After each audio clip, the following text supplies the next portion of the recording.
Olá, está começando o Momento Espírita, em edição especial diretamente dos estúdios da Federação Espírita Brasileira. A sobrevivência do planeta é um tema recorrente na mídia, nas escolas, na sociedade, mas ainda não conseguimos encontrar o caminho do respeito e a convivência harmônica com a natureza. Para conversar conosco sobre ecologia e espiritualidade, está aqui o médico homeopata Alírio Cerqueira Filho. Seja muito bem-vindo, doutor Alírio. É um prazer estar aqui. Bom, para que os nossos telespectadores conheçam mais sobre o tema de hoje, eu gostaria que o senhor explicasse para nós qual é a relação que o senhor vê entre meio ambiente, ecologia e espiritualidade. A questão do meio ambiente, da ecologia e espiritualidade tem tudo a ver. Por quê? A ecologia é o estudo de toda da relação de todos os seres vivos com o próprio planeta em que vive. Nós, seres humanos, que cultivamos a questão espiritual, estamos no topo, chamado no topo de toda a cadeia que envolve os seres vivos. E todos nós, enquanto seres humanos, somos convidados a termos uma relação com o meio ambiente, de cuidado, de carinho com o meio ambiente, porque esse é o nosso ideal enquanto espíritos imortais que somos. Os animais, os vegetais ainda estão num nível evolutivo que não tem consciência de si mesmo. O ser humano tem consciência de si mesmo. Infelizmente, o próprio ser humano é o que mais agride a natureza. Aquele que tem consciência, que deveria zelar pela natureza, é o que mais agride. Então, há uma relação direta entre o aprimoramento espiritual e a ecologia. Quanto mais aprimorado é o ser, mais ele respeitará a ecologia e o meio ambiente. É interessante a gente perceber que existe um contingente grande de seres humanos espiritualizados no planeta. E mesmo assim, a gente não traz a relação de harmonia com o meio ambiente para dentro da nossa vida diária, né? Nós que acreditamos. Por que o senhor acha que ainda há esse descompasso? Porque, na verdade, nós não temos pessoas espiritualizadas. Ser espiritualista é a pessoa que aceita a vida espiritual, que aceita que é um espírito, mas nós temos ainda no mundo muito espiritualista materialista e muito materialista de fato, que cultiva o espiritual quase como uma questão de religião formal. Agora, cultivar a espiritualidade é um processo de mergulho dentro de si mesmo, que ainda é para uma minoria. Infelizmente, não deveria, mas ainda é para uma minoria. Por isso, o grande desrespeito ao meio ambiente. Porque a grande maioria, a gente vê pessoas que se dizem religiosas, às vezes até líderes religiosos, pregando o consumismo a qualquer custo, pregando as questões de desrespeito ao meio ambiente para se ganhar dinheiro. A gente vê, por exemplo, os Estados Unidos é um país eminentemente religioso, agora espiritualmente muito pobre, a tal ponto que Madre Teresa, quando visitou os Estados Unidos, ela disse que os americanos são pobres de espírito, pobre no sentido de cultivar pouca espiritualidade, porque eles estão muito mais preocupados no dinheiro, no consumo. Praticamente 40% da produção mundial é para satisfazer o consumo americano. Então, nós temos muita gente que se diz espiritualista e pouca gente espiritualizada.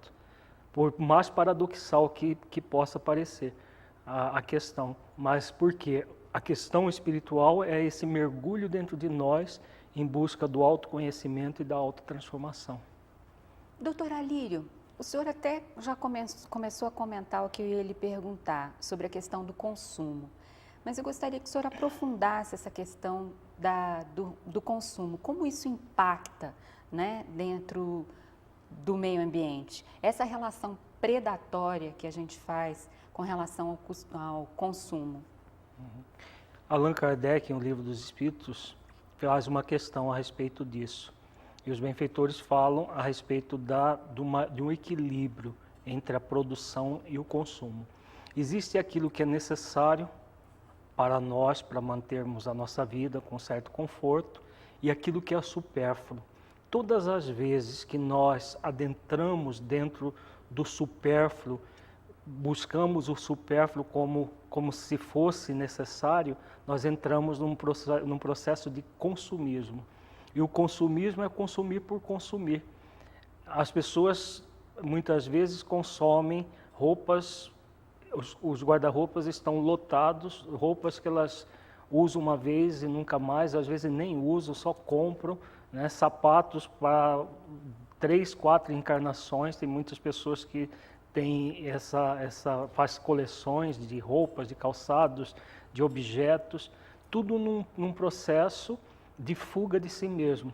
Porque, como nós dissemos anteriormente, o cultivo da espiritualidade faz com que nós nos voltemos para as questões interiores. Quanto mais distantes nós estamos da verdadeira espiritualidade, nós ficamos voltados para fora.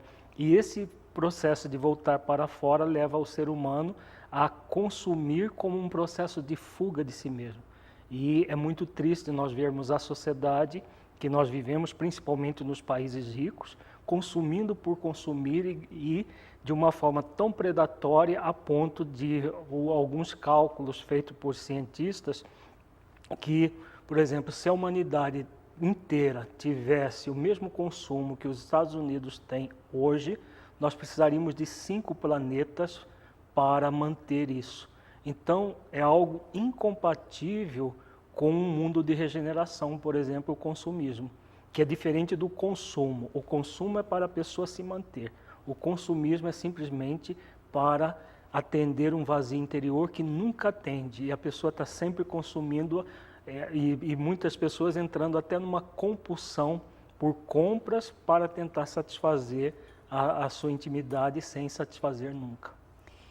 Esse é um aspecto realmente muito interessante. Mas o senhor não acha também que as pessoas, mesmo as que têm consciência da questão ambiental, ecológica, ainda têm dificuldade por uma questão de egoísmo, de abrir mão dos seus padrões de conforto, do que ela chama de conforto, né?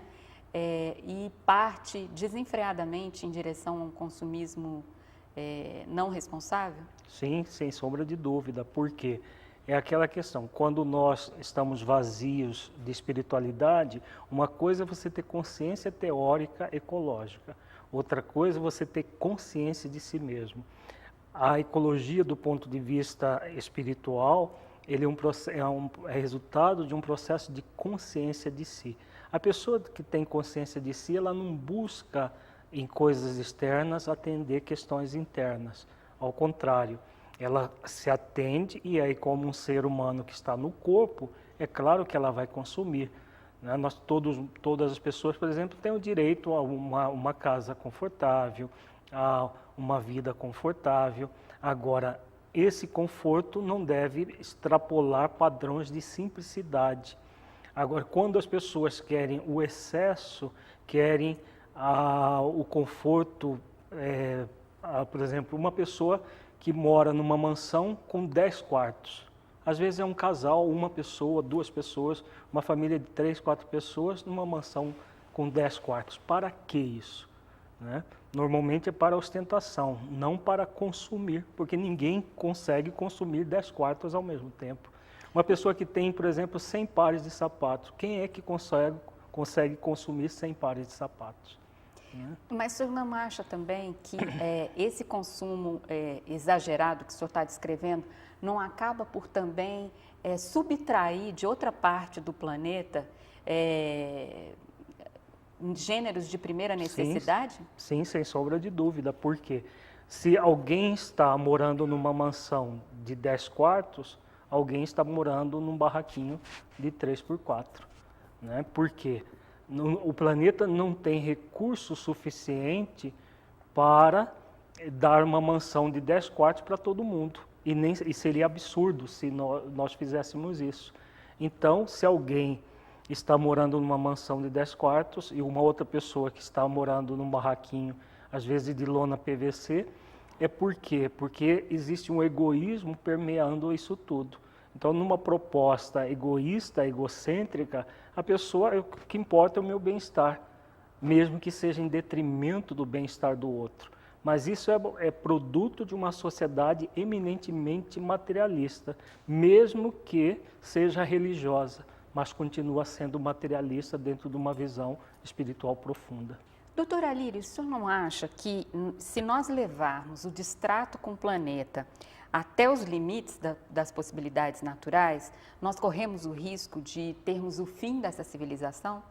E eu gostaria que o senhor respondesse essa pergunta após o intervalo.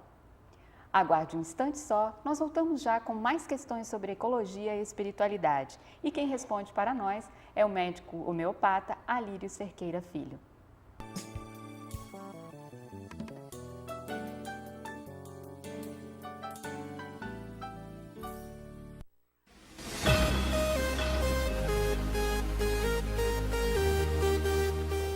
E estamos agora na Unic do Conjunto Nacional, onde a Fabi vai falar pra gente de mais uma novidade da TIM.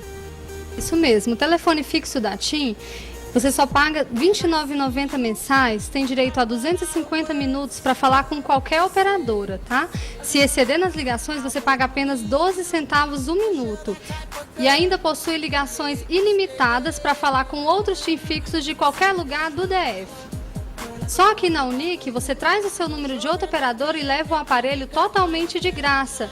O Unic do Conjunto fica aqui no térreo, em frente à rampa para o estacionamento. Nosso telefone é 61 4101 9991. TIM, você sem fronteiras.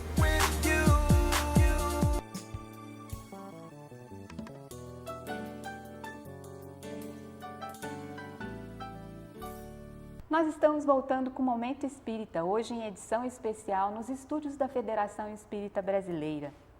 Nós estamos conversando com o médico homeopata Alírio Cerqueira Filho sobre as relações entre espiritualidade e ecologia. Doutor Alírio, no bloco anterior, eu perguntei ao senhor se nós continuarmos levando consumismo e destruindo o meio ambiente na mesma velocidade que nós estamos fazendo, nós corremos o risco de termos o fim da nossa civilização? Se nós realmente não modificarmos a forma como nós concebemos a vida, sim. Só que dentro de uma visão espiritual profunda, Deus jamais permitiria isso. Por quê? Há todo um processo na criação e o homem tem certos limites. Claro que nós temos o livre-arbítrio enquanto individualidades, mas não enquanto coletividades. Na última obra do Filomeno Miranda, Transição Planetária, psicografia de Divaldo Franco, ele aborda exatamente essa questão da transição planetária, de planeta de expiações e provas para a regeneração. Nós estamos vivendo um momento muito grave enquanto humanidade, mas está havendo todo um planejamento, porque Jesus planejou o planeta desde antes da sua formação, desde antes da Terra ser formada a partir do Sol. E toda a evolução do planeta já planejado há bilhões de anos. Então não é o ser humano com a sua mesquinhez, com o seu egoísmo que vai frear todo um planejamento. É claro que nós fazemos as coisas, mas existe toda uma limitação nesse sentido, e existe todo um planejamento espiritual hoje de haver uma renovação, inclusive, da população da Terra. As pessoas extremamente materialistas, empedernidas no mal, que querem simplesmente o dinheiro a qualquer custo, elas estarão sendo exiladas, já estão sendo, e estarão cada vez mais em massa, em outro planeta, né, que não é nem da nossa constelação, né, o planeta não vai vir aqui para pegar as pessoas, como muita gente fala. Na verdade, é um outro planeta, numa outra constelação, e esses espíritos estão sendo levados para lá. E, ao mesmo tempo, os espíritos missionários vão reencarnar na Terra em todas as áreas do conhecimento humano, nas ciências, na filosofia, na religião, nas artes, para essa renovação. Então nós não corremos o risco, em A Gênese de Allan Kardec, ele também aborda a questão, nós não corremos risco do fim do planeta, mas o fim de uma civilização, sim, dessa civilização materialista como nós estamos tendo, para o surgimento de uma nova humanidade, de uma nova era para a humanidade, em que as pessoas vão cultivar o espiritual a partir do espiritual. E a Terra, segundo todas as previsões, o próprio Cristo fez essas previsões, ela vai se transformar num verdadeiro paraíso comparado com o que ela é hoje. É claro que isso não vai surgir de uma forma milagrosa, mas de uma forma em que há todo um planejamento e nós estaremos sendo convidados a participar desse planejamento, nós encarnados. Se recusarmos, teremos a opção de ir para um outro planeta, mais condizente com a nossa índole. E aqueles que realmente forem mansos e pacíficos, como Jesus disse, permanecerão na Terra.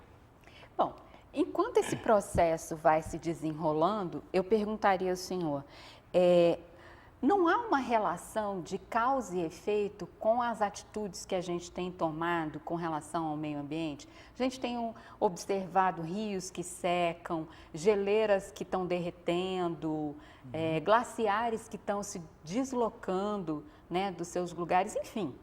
Tudo que a gente tem observado, a própria mudança climática, a subida da temperatura, os grandes cataclismas, enfim.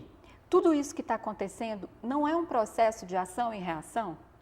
Parte dele, sim. Parte dele é ação e reação de todo o processo do aquecimento global, que foi dado principalmente no século XX e agora no início do XXI, a partir da combustão de combustíveis fósseis e combustão de florestas pelo mundo afora, e principalmente aqui no nosso próprio país.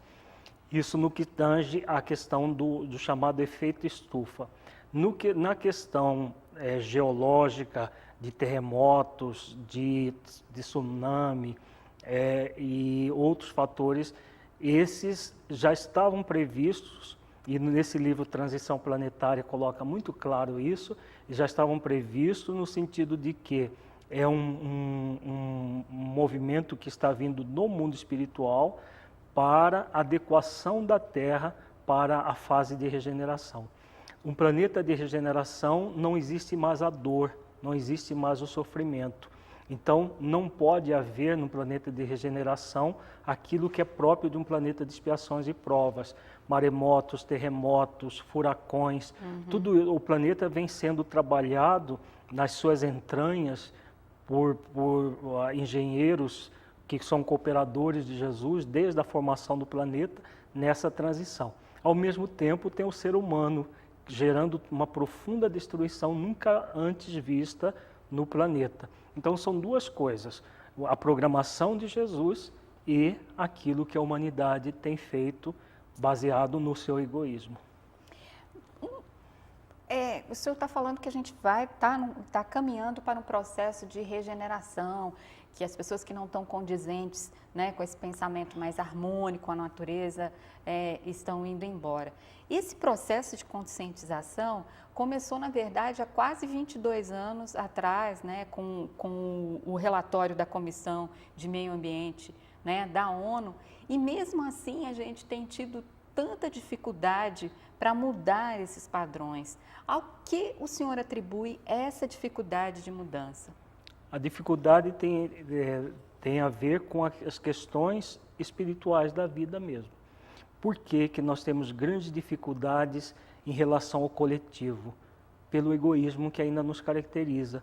E o egoísmo é segundo Allan Kardec, os benfeitores no Livro dos Espíritos, a partir de uma resposta de Allan Kardec, de uma pergunta de Allan Kardec, eles dizem que é a grande chaga da humanidade, egoísmo juntamente com orgulho. Então, quando o ser humano ele entra nesse movimento egoísta, egocêntrico, só a educação moral é que vai fazer com que ele supere isso. Então, as informações dos cientistas, tem líderes de países, por exemplo, George Bush, recentemente, apesar de todas as evidências científicas demonstrando que há o efeito estufa, ele simplesmente recusou-se a assinar o protocolo de Kyoto, que era aquele protocolo que hoje já virou uma caricatura do que se propunha para diminuir a emissão de gases. Simplesmente desconhecendo propositalmente os dados científicos. Por quê? Porque o que importa é eu ganhar dinheiro aqui agora a qualquer custo. Quando as pessoas falam, e os nossos netos? Tem muita gente que está pouco ligando para os próprios netos. Só que a doutrina espírita fala que ela coloca de uma forma muito clara a reencarnação. Não são os nossos netos, somos nós mesmos que estaremos de volta. Aquele que destruiu vai voltar, se continuar na Terra, vai voltar no ambiente onde ele destruiu para poder reconstruir, né? Então, passar por uma situação muito árdua, muito difícil. Então, a partir do momento que todas essas noções forem divulgadas realmente e as pessoas entenderem o processo de reencarnação, que não é o outro que vai sofrer, sou eu mesmo, enquanto isso não acontecer, não há uma mudança. As pessoas estão conscientes intelectualmente, sabem que aquilo é real. Mas como é o outro que vai sofrer, pouco importa, mesmo que seja um neto. Tem gente que está nem aí para o filho, ele quer se satisfazer a qualquer custo. Então é essa questão, que é o egoísmo, juntamente com o orgulho, que é o grande fator que mantém a sociedade como ela está. O senhor não acha também que existe uma outra característica da relação do homem com o meio ambiente?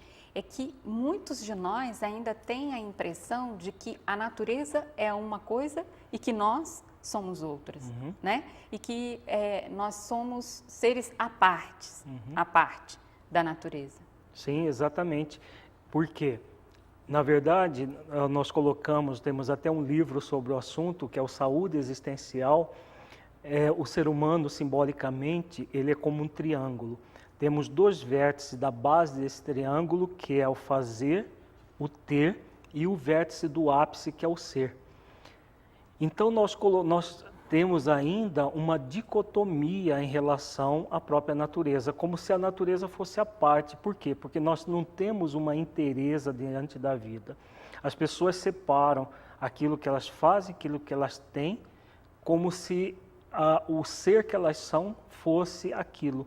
Então, nós sempre usamos um neologismo. Existem muitos teres humanos no mundo e poucos ainda seres humanos. Porque o ter humano é aquele que o que importa é ele, não importa o outro, não importa a natureza. Se ele estiver bem até o final da vida dele, muito que bem. ótimo, né? O problema é que as estatísticas e as pesquisas vêm demonstrando que não vai dar tempo nem da pessoa desencarnar. O efeito estufa, com todas as dificuldades, vão ainda nesta geração começar a ter problema.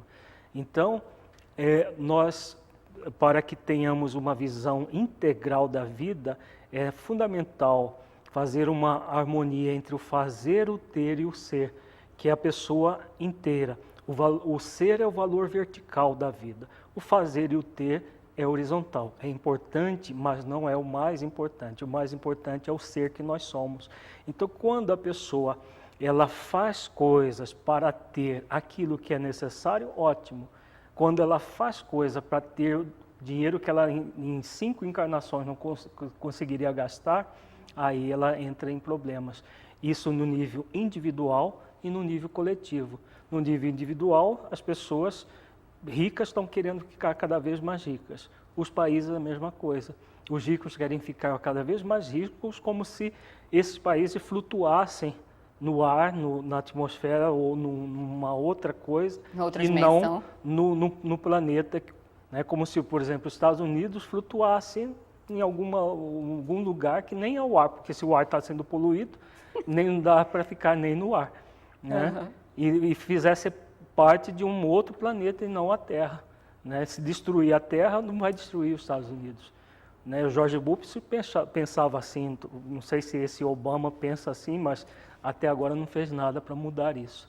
Então, são realidades que nós temos no mundo e que o resultado disso é essa dicotomia entre o ter e o ser. Doutora Lírio, uma pergunta de futuro. Como a doutrina espírita inspiraria as pessoas, dentro dos seus ensinamentos, a viverem harmonicamente com a natureza? A doutrina espírita, ela nos auxilia nesse autoencontro. Encontrar a essência divina que nós somos. A doutrina espírita é uma ciência, uma filosofia e uma religião.